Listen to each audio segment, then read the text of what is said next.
पहली बार हुआ ये कार्यक्रम होगा।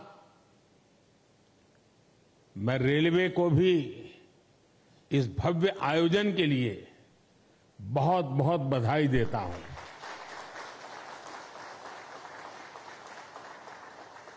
विकसित भारत के लिए हो रहे नवनिर्माण का लगातार विस्तार हो रहा है। देश के कोने कोने में परियोजनाओं का लोकार्पण हो रहा है, नई योजनाएं शुरू हो रही है।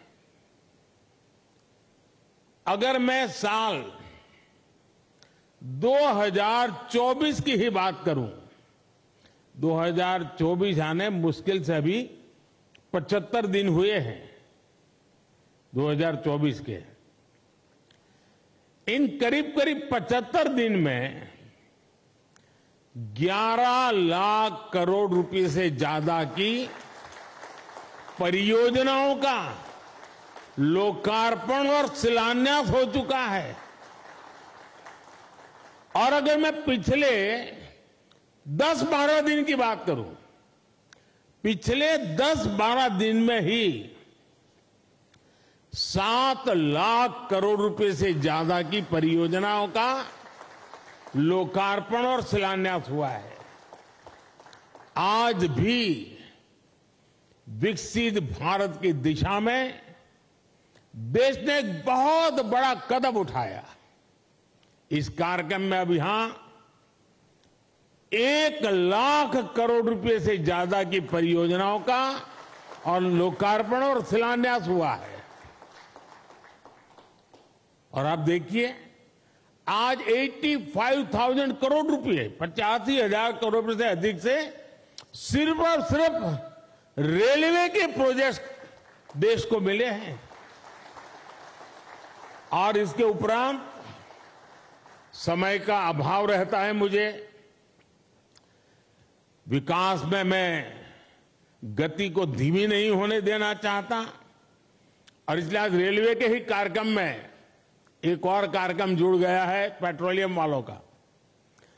और दहेज में, गुजरात में दहेज में 20,000 करोड़ रुपए से अधिक की लागत से बनने वाले पेट्रोकेमिकल परिसर का भी शिलान्यास हुआ है। और ये प्रोजेक्ट हाइड्रोजन उत्पादन के साथ साथ देश में पॉलीप्रोपिलीन की डिमांड को पूरा करने में अहम भूमिका निभाने वाला है। आज ही गुजरात और महाराष्ट्र में एकता मॉल्स का भी शिलान्यास हुआ है। ये एकता मॉल्स भारत के समृद्ध कुटीर उद्योग, हमारे हस्तशिल्प, हमारा वोकल फॉर लोकल का जो मिशन है, उसको देश के कोने कोने तक ले जाने में सहायक होगा। और उसमें एक भारत श्रेष्ठ भारत की नींव को भी मजबूत होते हम देखेंगे। मैं इन परियोजनाओं के लिए देशवासियों को बधाई देता हूं। और मैं मेरे नौजवान साथियों से कहना चाहता हूं, भारत एक युवा देश है, बहुत बड़ी तादाद में युवा रहते हैं देश में। मैं खास तौर पर मेरे युवा साथियों से कहना चाहता हूं, आज जो लोकार्पण हुआ है वो आपके वर्तमान के लिए है, और आज जो शिलान्यास हुआ है वो आपके उज्जवल भविष्य की गारंटी लेकर के आया है।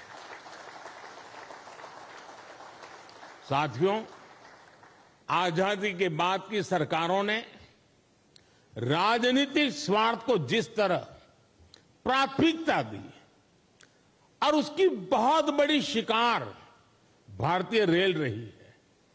आप पिछले 2014 के पहले के 25-30 रेल बजट देख लीजिए। रेल मंत्री देश की पार्लियामेंट में क्या बोलते थे? हमारी फलानी ट्रेन का वहां स्टॉपेज दे देंगे, वहां हम डिब्बे 6 है तो 8 कर देंगे। यानी रेलवे, और मैं देख रहा था पार्लियामेंट में भी धप धप तालियां बजती थी। यानी यही सोच रही थी कि स्टॉपेज मिला कि नहीं मिला, ट्रेन वहां तक आती है, मेरे स्टेशन तक आगे बढ़ी कि नहीं बढ़ी।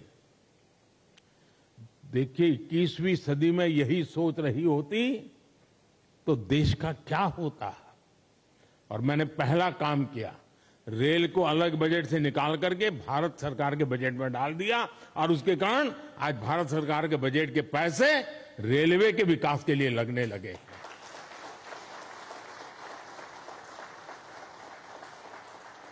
पिछले दिनों देखा है इन दशकों में समय की पाबंदी, आपने हालत देखा है। ट्रेन पर मेन लोग ये नहीं देखने जाते थे किस प्लेटफॉर्म पर कौन सी ट्रेन है, लोग ये देखते हैं कितनी लेट है। यही कार्यक्रम है घर से, क्योंकि उस समय मोबाइल तो था नहीं, स्टेशन पे जाकर के देखना कि भाई कितनी लेट है। रिश्तेदारों को कहते भाई रुके रहो, पता नहीं ट्रेन कब आएगी, वरना घर वापस जाकर के फिर आएंगे। ये रहता था। स्वच्छता की समस्या, सुरक्षा, सहूलियत, हर चीज पैसेंजर के नसीब पर छोड़ दी गई थी।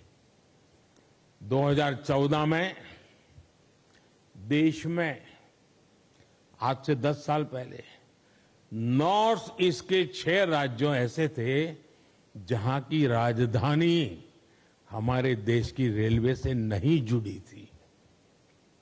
2014 में देश में 10,000 से ज्यादा ऐसे रेल फाटक थे, 10,000 से ज्यादा, जहां कोई व्यक्ति नहीं था, लगातार एक्सीडेंट होते थे और उसके कारण हमारे होनहार बच्चों को, नौजवानों को हमें खोना पड़ता था।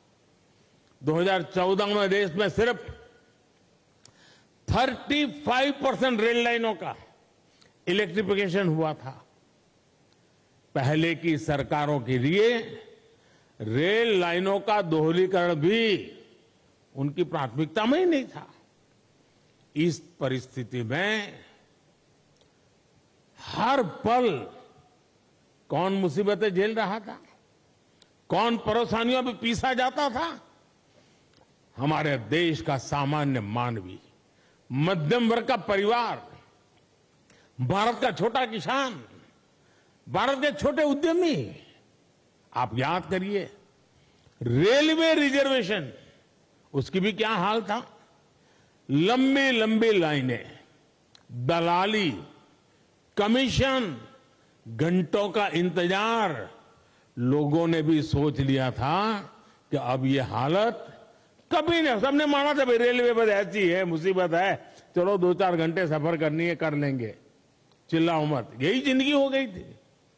और मैंने तो मेरी जिंदगी ही रेल की पटरी पर शुरू की है, जब मुझे भली भांति है रेल का क्या हाल था।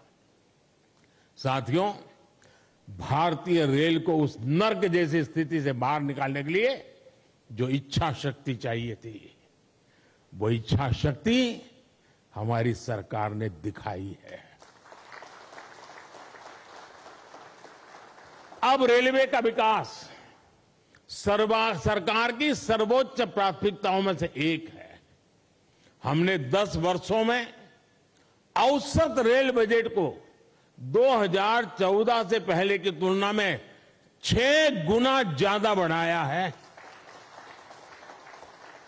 और मैं आज देश को ये गारंटी दे रहा हूं कि अगले 5 साल में वो भारतीय रेल का ऐसा कार्यकल्प होते देखेंगे जिसकी उन्होंने कल्पना भी नहीं की होगी।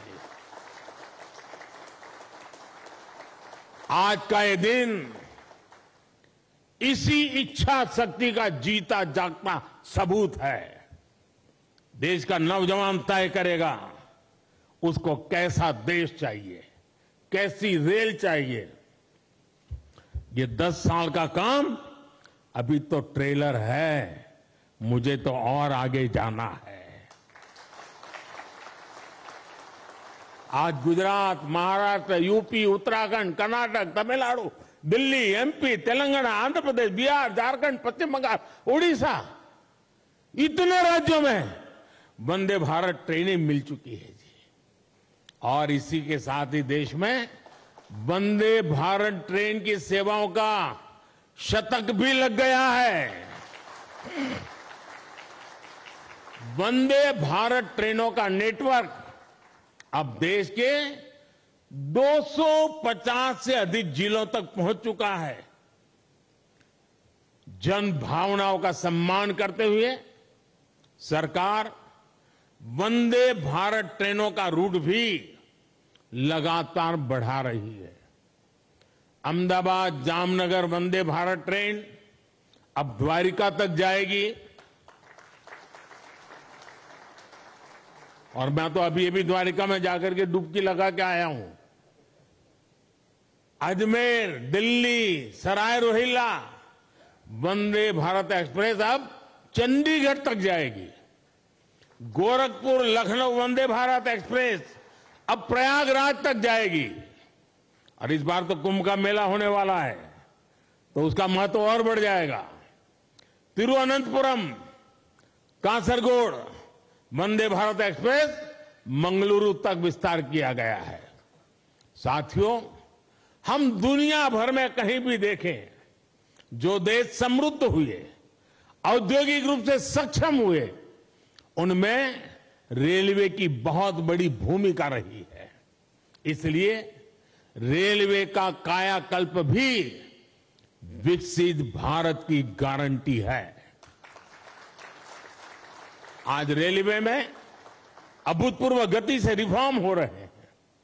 तेज गति से नए रेलवे ट्रैक्स का निर्माण, 1300 से ज्यादा रेलवे स्टेशनों का आधुनिकीकरण, वंदे भारत, नमो भारत, अमृत भारत जैसी नेक्स्ट जनरेशन ट्रेन, आधुनिक रेलवे इंजन और कोच फैक्ट्रियां, ये सब 21वीं सदी की भारतीय रेल की तस्वीर